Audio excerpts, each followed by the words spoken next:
ब्रह्मांड से प्यार। एक तरफ विज्ञान और दूसरी तरफ आध्यात्मिकता के प्रभुत्व वाली दुनिया में यह पता लगाना कठिन हो सकता है कि इन दोनों को कैसे मिलाया जाए और ब्रह्मांड के अनंत रहस्य से कैसे प्यार किया जाए।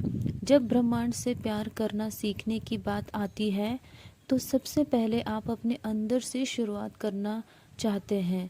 यदि आप ब्रह्मांड के साथ एक यात्रा करना चाहते हैं तो हम यहाँ आपको यह सीखने में मदद करने के लिए हैं कि दोबारा प्यार कैसे करें। अब समय आ गया है कि आप अपनी चिंताओं को त्याग कर पूरी तरह आश्वस्त हो जाए कि ब्रह्मांड को आपका साथ मिल गया है। ब्रह्मांड यानी कि भगवान को धन्यवाद दें कि आप जाग गए। उस बिस्तर के लिए धन्यवाद दें जिसने आपको पूरी रात आराम से रखा और अन्य चीज़ों के लिए जिन्हें हम में से कई लोग हल्के में लेते हैं।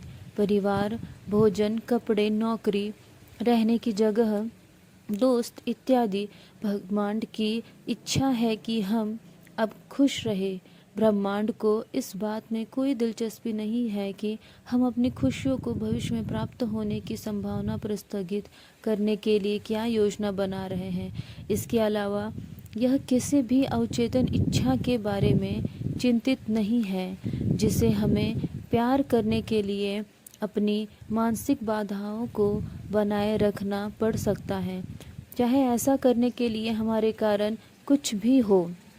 और उन प्रेम अवरुद्ध रणनीतियों की उत्पत्ति की परवाह किए बिना ध्यान करने से हम खुश रहने की ब्रह्मांड की इच्छा में सहयोग करते हैं और अपने दिमाग से ऐसे किसी भी विचार को हटा देते हैं जो हमें अन्यथा समझाने की कोशिश करता है।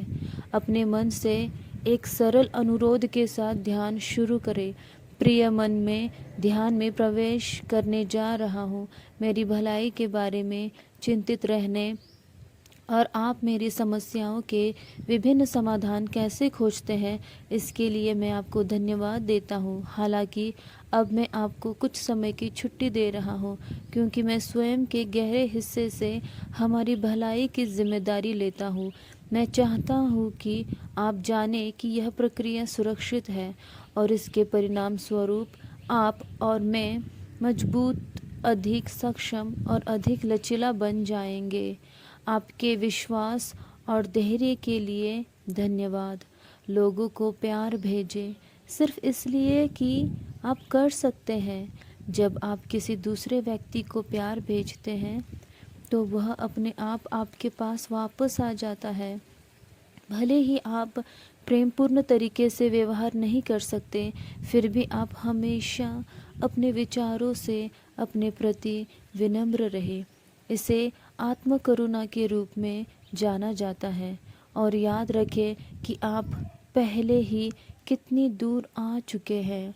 जब आप किसी ब्रह्मांडीय शक्ति, उदाहरण के लिए ईश्वर, ब्रह्मांड में विश्वास खोजने लगते हैं तो यह ध्यान रखना हमेशा उपयोगी होता है।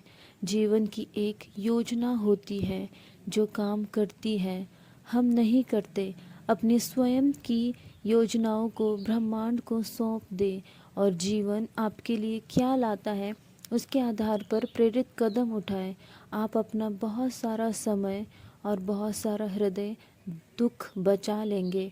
यह एक ईमानदार दोस्त की तरह है जो आप लगातार उन तरीकों से कार्य करने के लिए दबाव डाल रहा है जो उसे लगता है कि आपके वास्तव में उसके सर्वोत्तम हित में है। बाहर और प्रकृति के साथ समय बिताएं। हाँ, यह कदम आपको किसी पेड़ को गले लगाने से अच्छा महसूस कराता है तो ज़रूर करें। यह कदम बाहर जाने और अपने लिए ब्रह्मांड के उपहार प्राप्त करने के बारे में है। फूलों और आकाश में सुंदरता देखें, पक्षियों का गायन सुने, घास को सूंघने और हवा को महसूस करने के लिए समय निकालें। जीवन द्वारा दिए जाने वाले संदेशों के प्रति खुले और गहरी सांस लें और अपने दिल की धड़कन सुने। यदि आप वास्तव में ब्रह्मांड की उपस्थिति को महसूस करना चाहते हैं सिद्धांत का पालन करते हुए जो बाहर है वही दर्शाता है जो भीतर है। तो अपने दिल की धड़कन को सुनने और अपनी सांसों को महसूस करने के लिए कुछ समय ले, अपनी खुद की उपस्थिति को महसूस करें।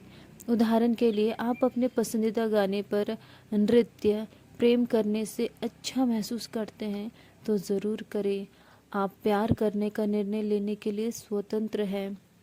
जैसे जैसे आप खुद से अधिक प्यार करना सीखते हैं और जैसे जैसे आप दूसरों से प्यार करने का अभ्यास करते हैं, जब तक कि आप इसमें अच्छे हो जाते, आप अपने भीतर पूरे ब्रह्मांड के लिए प्यार महसूस करना शुरू कर देंगे। धन्यवाद।